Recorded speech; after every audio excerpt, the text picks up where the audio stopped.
Les vraies voix Sud Radio. Le coup de gueule de Philippe David. Comme d'habitude, je vais remettre le clocher au milieu du village, un village qui se situe dans le 19e arrondissement de Paris. Pourquoi le 19e arrondissement de Paris ? Parce qu'un événement particulièrement scandaleux s'y est passé hier soir. On écoute ceci.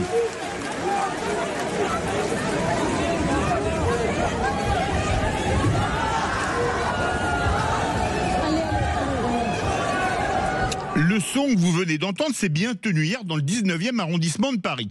Peut-être avez-vous pensé en l'entendant qu'une ZAD venait de s'y installer ou qu'il y avait une manifestation contre une méga bassine comme à Notre-Dame-des-Landes ou Sainte-Soline, ou encore qu'il y avait un match et que les bruits de fumigène venaient d'une tribune chaude.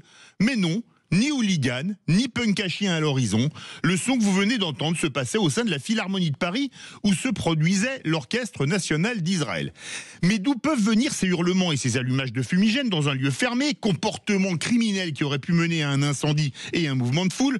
On écoute Rachida Dati, la ministre de la Culture au micro de Sud Radio, répondant à une question de notre ami Jean-François Aquili. Est-ce que c'est le rôle de la CGT Spectacle d'appeler au boycott ou de vouloir censurer des artistes? Non.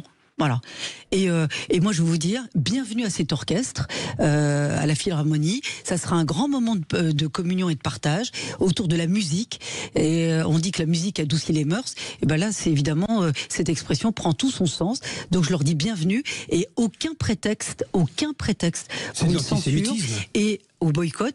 Et certains se servent de certains événements pour exprimer leur antisémitisme, qui, je le rappelle, est un délit. Vous avez bien entendu, cette opération violente avait pour origine la CGT Spectacle qui, bien que n'appelant pas au boycott contrairement à d'autres, avait publié un communiqué dans lequel était écrit, je cite, « La Philharmonie de Paris ne peut accueillir l'Orchestre Philharmonique d'Israël sans rappeler à son public les accusations gravissimes qui pèsent contre les dirigeants de ce pays, ni la teneur des crimes commis à Gaza, ce concert étant compris comme une entreprise de normalisation de la part de l'État d'Israël. » Une CGT Spectacle beaucoup moins regardante dans d'autres occasions, quand les chœurs de l'Armée Rouge ou des spectacles culturels chinois venaient ou viennent encore en France, mais c'est vrai que l'Union soviétique ou la Chine communiste étaient ou sont dans le camp politique de la CGT, à défaut d'être dans celui des démocraties. C'était donc strike hier soir pour l'extrême gauche entre l'appel au boycott d'Amir à Brest et le saccage du concert de l'Orchestre National d'Israël.